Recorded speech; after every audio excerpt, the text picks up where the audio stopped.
Yeah, welcome in. Welcome back to another live episode of the Format Podcast.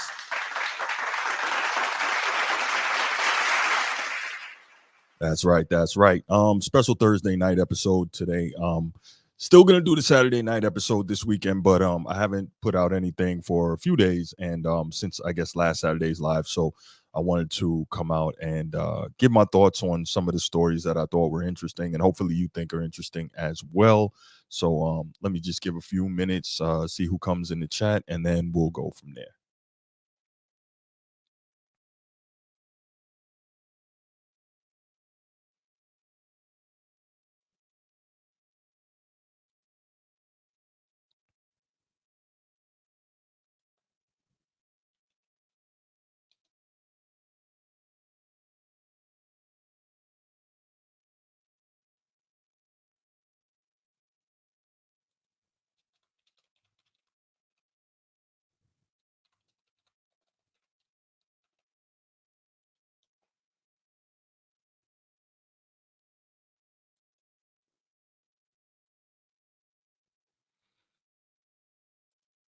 Okay, we'll go ahead and get started here. If you're coming in the chat, make sure you like, subscribe to the channel if you haven't already. Make sure you like the show, and yeah, let's get right to it. So, we got some good topics today. Obviously, today is Thursday, and normally I would be doing a Throwback Thursday episode.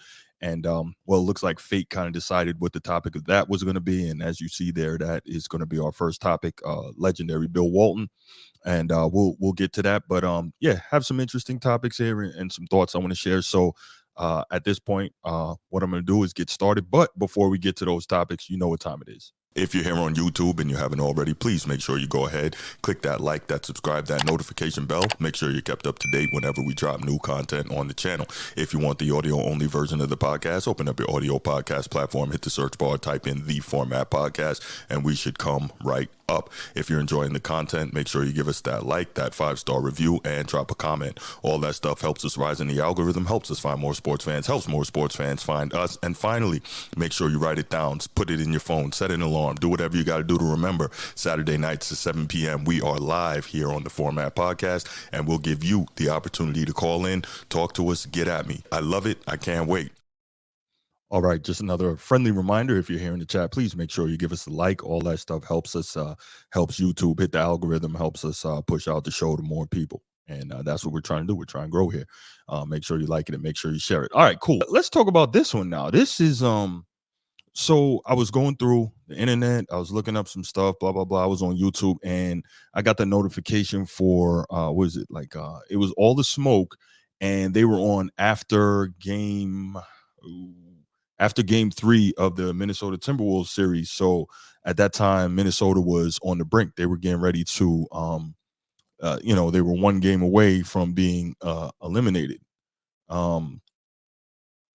They were one game away from being eliminated. And so all the Smoke guys, Matt Barnes and Steven Jackson, they were on there. And they had Kevin Garnett on there discussing the Timberwolves. Obviously, he was a Timberwolf for the bulk of his career. And they were talking about that and had him talking about kind of what he saw. And so that's when that interview took a turn that I did not expect at all. I was really surprised. And KG came with something that made me look at things in a way that I had not thought about it all before. So I'm going to play the clip and then we're going to come back and I'm going to talk about it, give my thoughts on it. So, yeah, let's do that. Wolves on the brink of elimination tonight. Couple different storylines. I mean, Cat struggling from the three-point line, shooting 13%. Anthony Edwards, to me, has looked gassed, only shooting 38% from the field.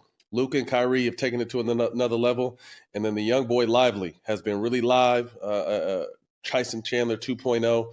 What has jumped out to you about this series? Man, I don't want to make this long-winded, but I want to go somewhere with y'all for a second. Y'all tap in with me for 2 seconds. Y'all gonna feel it. So, Stack, Matt, you know what I was thinking about as I was watching the Young Wolves? 2 things. I'm gonna make a 2-part. I don't want to stress this, but hear me, feel me. Bro, I'm watching the Young Wolves play hard, and I'm watching them give a solid effort, but it made me think like this. And the Young Wolves ain't never been here before. I mean, their bodies. I mean, their mental. So the Michael Jordan effect is two effects. Michael Jordan changed the effect of how you came into training camp. A lot of, if you look at yesteryear's times, a lot of guys used to come into training camp and get in shape during training camp.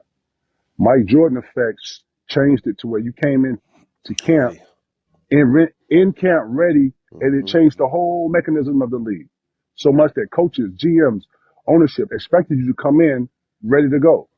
Mm-hmm. I say the second part to that was that his effect when he left for baseball, he came back and he started playing in the summertime with Antoine Walker, a bunch of young guys that was in my time. And what he was doing was the guys that were just coming off or just didn't make the playoffs or just coming out of the playoffs, he was making them play up to July 1st. And I said, why July 1st? Because that's when the finals went through. The finals went through almost June 18th, June 19th. But Mike Jordan taught all of us to play through July 1st. You know why? Because you want to continue to watch the games and keep that vision in your head of whatever you're chasing. You want to be able to condition your body and condition yourself so that you continue to play throughout these. I bet the Minnesota Timberwolves wasn't conditioned and their bodies are not conditioned to go Mm. past May, bro. So that was a really interesting perspective that we got there from KG, and that's something that I had never even considered in terms of trying to prepare yourself for the grind of a long season. I had never thought about it. So for the most part, especially back in the days, we never really heard about guys working that hard in the off season, right? Where we really started to hear about it more was obviously a guy like Kobe, who was just, so psycho about getting better and being in the best shape he could be in to be the best player he could be. But going back, you didn't really hear it too much. Obviously, the media was kind of different back then, but you didn't really hear it too much about those players. Only like the really great players. Obviously, you heard about the Magic Johnsons and Isaiah Thomas's working out, and of course, Larry Bird. You heard the stories of Larry Bird shooting thousands of jumpers every day during the off season, just to be there. Uh yeah, absolutely it's not that serious. I had never heard of that before. And now that I think about it, it makes a whole lot of sense, especially the part about playing all the way through July so that you can be mentally and physically ready for the grind. But yeah, we're getting there. But yeah, so we heard the stories about Larry Bird shooting thousands of jump shots per day to be where he should be, and obviously running the hills and back in Indiana and doing all that stuff. And then we heard about the stories Magic tells him, and it's in the books about Magic and all that about him working out in LA, and then he says, "Okay, I'm done for the day," and then he thinks, "Wait a minute, Larry's probably still out there shooting. Okay, I got to shoot some more too, right?" So we hear about that, about guys, working their games and working themselves and being in shape and all this, right?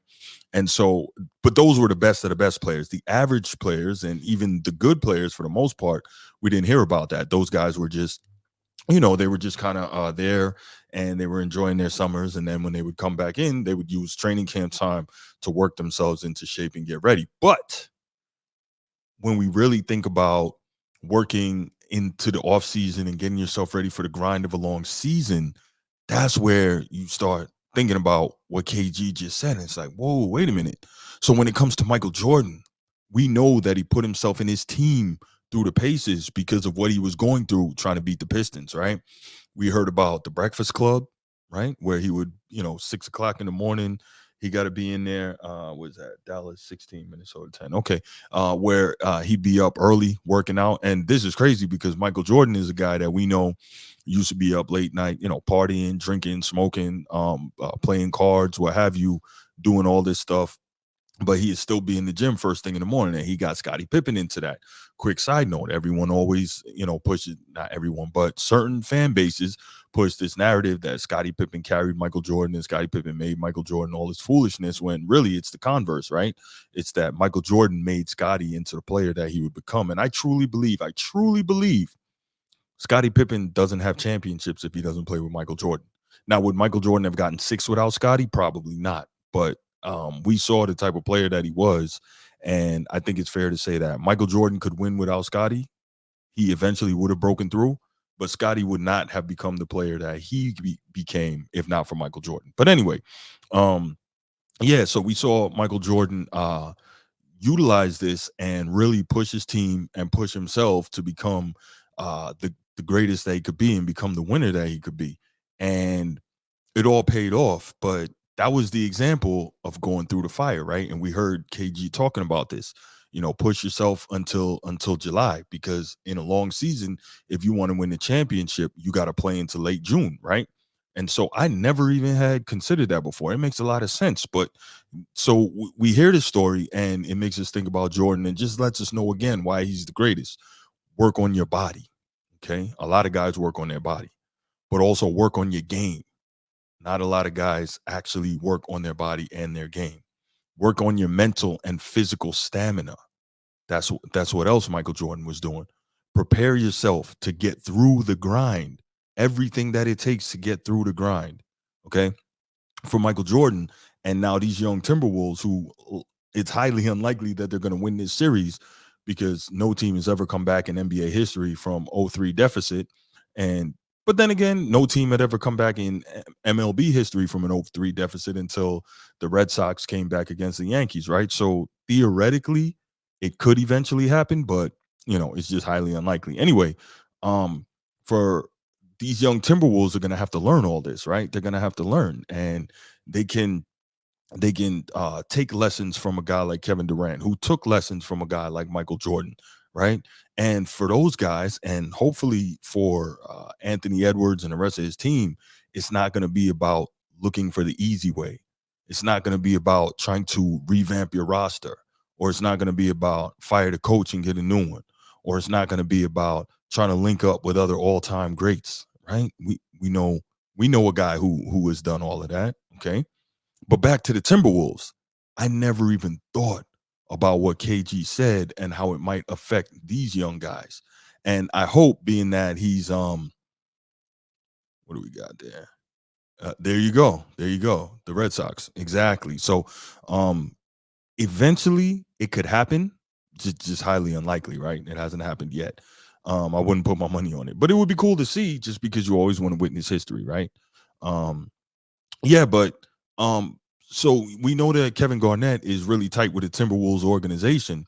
So I hope that, however this season ends for the T-Wolves, this young team, that he's able to get with them and impart this wisdom that he got from Michael Jordan and these guys, and share it with this young team, and hopefully they'll be able to ingest it and employ it, and hopefully be able to use it to move forward in the next stage of their careers, because it's not always going to happen early. You got to go through the fire. You have to fail, and you got to fail, and you got to keep pushing until you succeed, right? So this is that genius mindset of Michael Jordan to prepare for the length of a championship season. And for whatever reason, that's something that I had never even considered before. I had never even thought about that. Why I hadn't thought about that, I don't know, but it's definitely an amazing thing. All right. So that's the end of that topic. I'm going to go ahead and leave it there. I'm not even going to open the phone lines up. Obviously, just one in the chat. Appreciate you. And we will go to the last topic, which will pretty much be a short one.